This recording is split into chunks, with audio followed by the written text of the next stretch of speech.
भगवान की जय। आप सभी जिस स्थल पर खड़े हुए हैं, इस जगह के लिए श्री देवनारायण मंदिर के नाम से जाना जाता है। पहले यहाँ प्राचीन काल से ही देवनारायण की कृपा है और जो कुछ भी यहाँ पर हो रहा है वह सब देवनारायण की कृपा से ही हो रहा है। तो जिस स्थल पर आप सभी हैं, मैं स्वयं विराजमान हूँ। यही देवनारायण मंदिर है। मैं इस मंदिर से पुजारी हूँ, पंडित ब्रजेश तिवारी।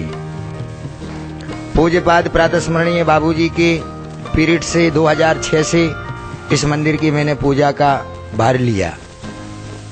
दूसरी बात, हमने स्वर्गीय पूज्यपाद बाबूजी महाराज के द्वारा सुना था कि पहले यहाँ पर कुछ नहीं था। जो आप तख्त देख रहे हैं, इस तख्त के ऊपर एक गादी लगी हुई है जिस पर मैं विराजमान हूँ। ठीक इसी तरह एक छोटा सा चबूतरा था। बरसात निकलने के बाद में गऊ चराने वाले जो ग्वाले होते थे, ये सब एकत्रित होकर के इस जगह पर बढ़िया मिट्टी करते थे, लगाते थे। और समय समय पर इतना महत्व इस जगह का बढ़ गया। जैसे विनायक की चतुर्थी, हर शुक्ल पक्ष की चतुर्थी को यहाँ पर बैठक होती है। अमावस्या के बाद में जो चौथ आती है, उस शुक्ल पक्ष की चतुर्थी को यहाँ पर देवनारायण का दरबार लगता है। तो लोगों ने यहाँ पर एकाग्रता से, मन से, तन से सेवा की। छोटा सा चबूतरा बनाया।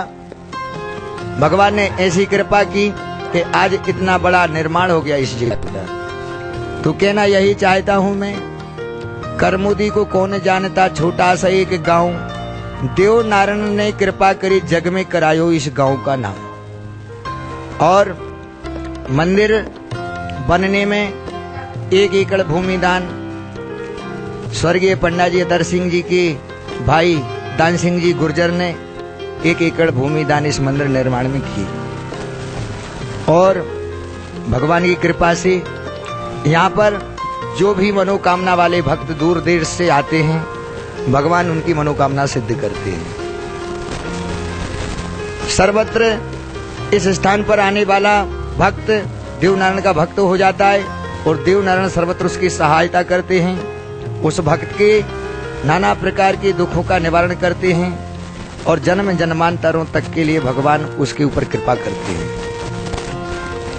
इस जगह का जो महत्व सबसे ज्यादा है, देवनारायण भगवान की असीम कृपा से है, देव कारस की कृपा से है।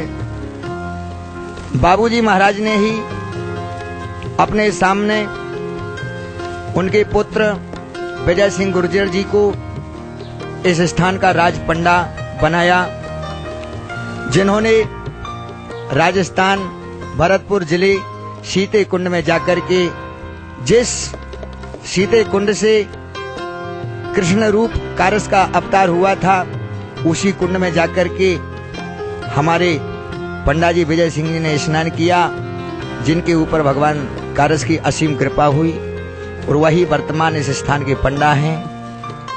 इस स्थान पर किसी से हमारे पंडित जी ने 1 रुपया नहीं मांगा। सत्य बोल रहा हूं दरबार में। अगर आप लोग आए हैं किसी कामना से, आपने कहा हमारा ये काम हो जाए, तो पूज्यपाद स्मरण ने हमारे बाबूजी महाराज ने यही कहा है, भाई देवनारायण से, कारस देव से प्रार्थना करो। आपका जब काम हो जाए तो आप धर्म करना, काम ना हो तो धर्म ना करना। तो भगवान ने जिसका काम किया उसने यहाँ पर धर्म किया। उसी राशि से इस मंदिर का निर्माण हुआ। किसी के पास में ऐसा नहीं किया गया यहाँ से कि जाकर के रसीद कट्टा छपवाया हो कि मंदिर बन रहा है, निर्माण के लिए पैसा चाहिए, नहीं। और आज भी यही नियम है इस स्थान का वास्तविक। जो दूर देश से भक्त लोग पधारते हैं, उनके लिए यही कहा जाता है कि आपका जब यहाँ से कार्य सिद्ध हो तो आप धर्म करना, और कार्य सिद्ध ना हो तो धर्म नहीं करना। आना बराबर लेकिन धर्म नहीं करना। इसी स्थान की विशेष मान्यता यही है। नमो देव नारायण सर्व मनोरथ पूर्णाम अनंत दुख भंजनाय भोजनंदनाय नमो नमः। नमो देव नारायण सर्वत्र सदा सहायकम भक्तानाम भय भंजनम मोक्ष मोक्ष फलदायकम। देव नारायण भगवान सर्व मनोरथ पूर्ण करने वाले हैं, अनंत प्रकार के दुखों को हरने वाले हैं, सर्वत्र भक्ता की मनोकामना पूरी करने वाले हैं, अंत में भगवान देव नारायण मोक्ष की गति को देने वाले हैं। ऐसे श्री देव नारायण के स्थान पर जो दूर देर से भक्त पधारे हुए हैं और आज इस वार्ता को सुन रहे हैं, सभी के लिए मंदिर से पंडित ब्रजेश तिवारी का जय श्री देवनारायण, जय श्री देवनारायण। सर्वप्रथम इस जगह का नाम रमलयान था। क्या? रमलयान। रमलयान का अर्थ यही होता है जहां पर एक मन द्रव हो, एक मन द्रव हो। यही मैं मानता हूं कि इस भूमि में कहीं ना कहीं एक मन द्रव्य का शिवलिंग है। यहां पर जो नीम खड़ी हुई है, ये नीम कोई साधारण वृक्ष नहीं है। जो नीम खड़ी हुई है दिख रही है अपने लिए, यही नीम है। ये नीम साधारण वृक्ष नहीं है। इसकी मान्यता यही है, विशेष प्रमाण इस जगह का चमत्कार आप लोगों ने देखा होगा। किसी भी नीम की पत्ती को आपने खाया होगा, उसका स्वाद कड़वा होगा, पर इस नीम की पत्ती को आप अभी खाकर देखिए, इसका स्वाद आपको कड़वा नहीं लगेगा। यह मीठी नीम की तरह है। लोगों ने देखा कि नीम तो कड़वी होती है, पर ये तो बहुत मीठी है। इसमें लगता है कोई देवात्मा का वास है। यहां पर देखा गया, लोगों ने देखा, यहां तो वास्तविक कोई चमत्कार होने वाला है। इस नीम की पत्ती को लोगों ने रोगों पर चलाया खाया। जिसके लिए फोड़ा फुंसी था, उसने 2.5 पत्ती खाई, उसने उसके रोग पर लगाया, उसका रोग साफ हो गया। स्थान का चमत्कार बढ़ता गया। कैंसर जिसको रहा, कैंसर वाले यहां पर आए, जरा सी इस स्थान की भभूति जो राख होती है, उस राख को खाया, देव नारायण की कृपा से उसका कैंसर दूर हो गया। जिसके पास में कन्या ही कन्याएं हैं, 75 साल की उम्र हो चुकी, मैंने देखा है। ये पत्थर लगवाए जयपाल सिंह सिंधे, हरियाणा का रहने वाला है, भोपाल में वर्तमान में रहता है। उसने ये पत्थर लगवाया किस खुशी में? पुत्र प्राप्ति के लिए। 5 बच्चियां हैं उसके पास में, 75 उसकी उम्र होगी। इसके बाद में इस स्थान पे आया, भगवान से मनोरथ किया कि मेरे यहाँ पुत्र हो। भगवान ने कृपा की, पुत्र दिया। उसकी खुशी में ये मार्बल लगाया। और प्रतिवर्ष यहाँ पर मुंडन होते हैं। माता बहनों की जो गोद भरी जाती है, उनका सबका मुंडन बसंत पंचमी के उत्सव महापर्व पर होता है। तो मानता यह है कि 50 से मुंडन कभी भी कम नहीं हुए और 100 से ज्यादा नहीं। तो यही इस स्थान का विशेष चमत्कार है।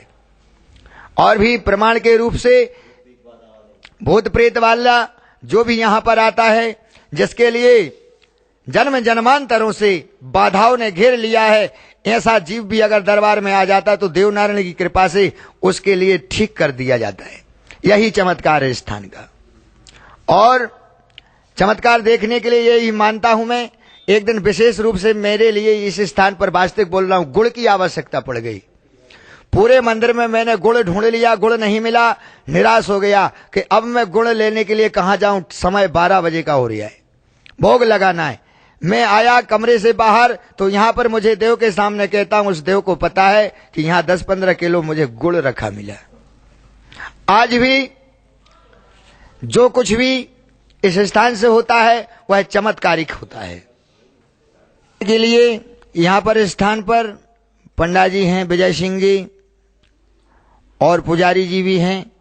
स्थान पर कोई भी ना मिले, अगर इस स्थान पर कोई आत्मा से प्रार्थना करके जाता है और जो कुछ बोल के जाता है, उसका वह काम भगवान देवनारायण सिद्ध करते हैं।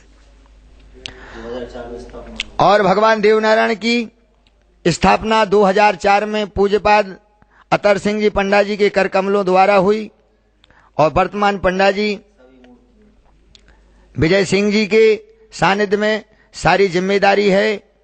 और 24 मूर्तियों की प्राण प्रतिष्ठा बाबूजी के द्वारा हुई। समस्त क्षेत्रवासियों ने हर्ष उल्लास से इस कार्यों को समारा और भगवान की स्थापना को कराया। जन्मांतरे भवेत पुण्यम तदा भागवतम लवेत।